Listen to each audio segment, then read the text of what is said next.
All right, what's up, YouTube? So today I'm going to be introducing you into my 1993 Ford Ranger. I haven't introduced this one to you guys just because I haven't been active on YouTube lately. Just been super busy racing. We've made some recent purchases, including this 1993 Ranger and our brand new 2023 Can-Am Maverick R, which I'll be showing you guys soon. But right now, today's about the Ford Ranger. So unfortunately, this thing is getting torn apart today. We had a little incident. We got some cracks in the frame. And then I talked to the previous owner, Ty Leon, I think is what his name is. I believe it's Ty, though. And I talked to him. I was like, hey, how long ago was this truck built? He's like, somewhere around 20 years ago. I was like, oh, so the chassis is old. We recently redid the back half and then put a brand new 55-gallon Harman fuel cell in it. But now it's time to just totally tear it apart, and I'll show you guys where the cracks are. So there's just cracks all over the place, so including this one around the transmission cross member. And you got one flowing through here. So as you can see, that's a pretty deep one right there.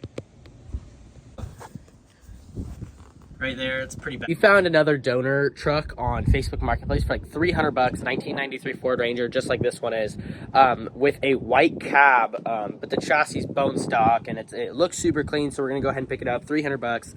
But I want to give you guys a little bit of tour before I strip this thing down. This one's running a 2.5 shock and 3.0 bypass, kind of all around. Excuse the wind in the background, but 2.5 shock on a 3.0 bypass, and then it's also running an I-beam setup. So the A-arms are way more expensive to do a center mounted truck on A-arms. And then, so when I bought it, it obviously came like this, but went ahead and painted everything pink. Love pink.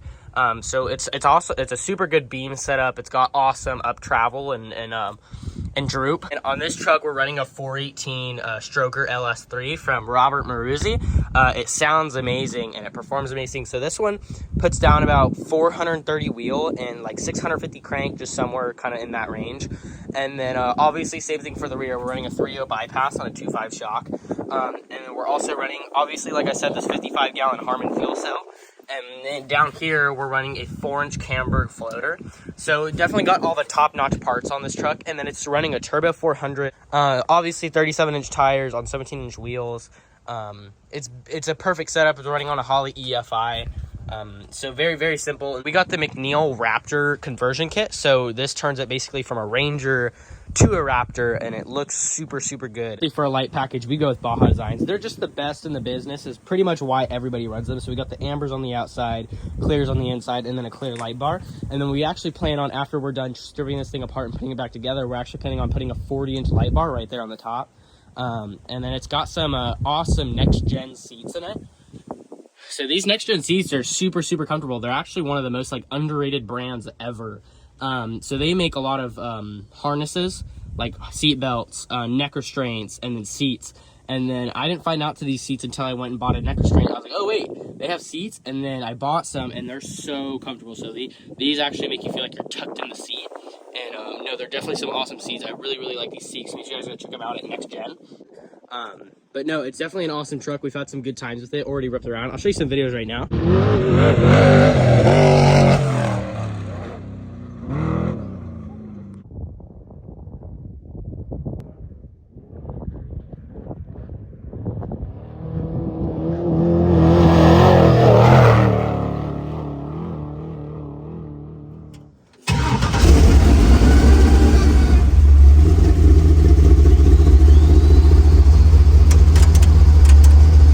So I got the Ranger pulled in, and the reason why I say that the cab is cracking is because when the cab's flexing, it was breaking all the cab mounts. So as you can see, this gap in the door, like no matter how, so this one's a mixing gap, so both the doors open. See what I mean? So that one's closed, right?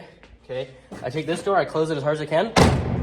See, and then it's got that door gap. See, so even up here it shows. So I kind of have a little bit of a method that I do here. So I take 2 ratchet straps to the 2 posts and then ratchet strap that back. And then what I do is I lift the rear end so high up where I can get my monster jack stands that are back there underneath the front. So when I put it back down, it automatically lifts up the front.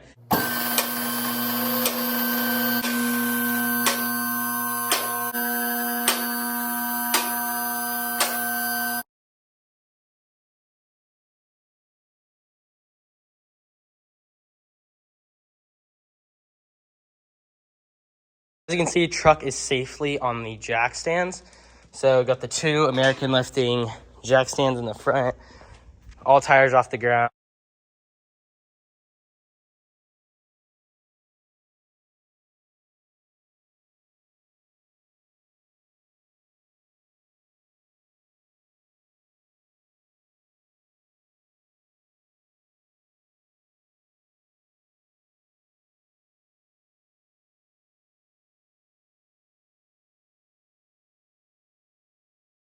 So basically I have everything off the rear end. I gotta start getting the fuel cell out, everything on the back half out first. Or I'm pretty sure I'm gonna start stripping the front end of the truck down. Getting this all out. That way the weight distribution is not super off. Start working on the front, already got the rear end all the way torn apart. Obviously it's a different day, I have school. On top of that, 4 other cars to work on. So just trying to bounce off each car, do school, and then get back to this truck. So we're gonna be tearing apart the front I-beam setup today and then practically start getting into pulling out the motor.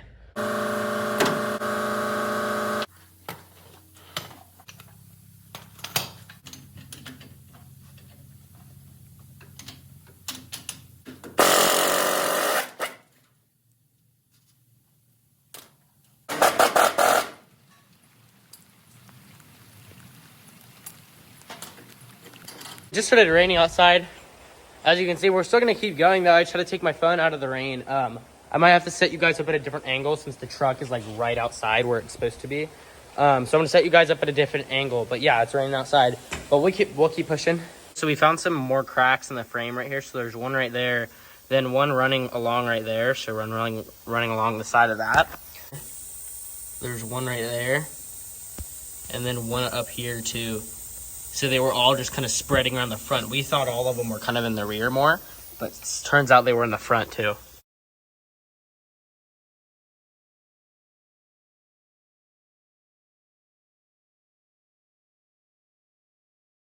Right now we're picking up our new Ford Ranger chassis. So while we're stripping Huxon back at home, we're gonna go pick up this new chassis and cab and then kind of start fabbing on this one. So then by the time I'm done stripping down the truck, it's all just kind of transferable.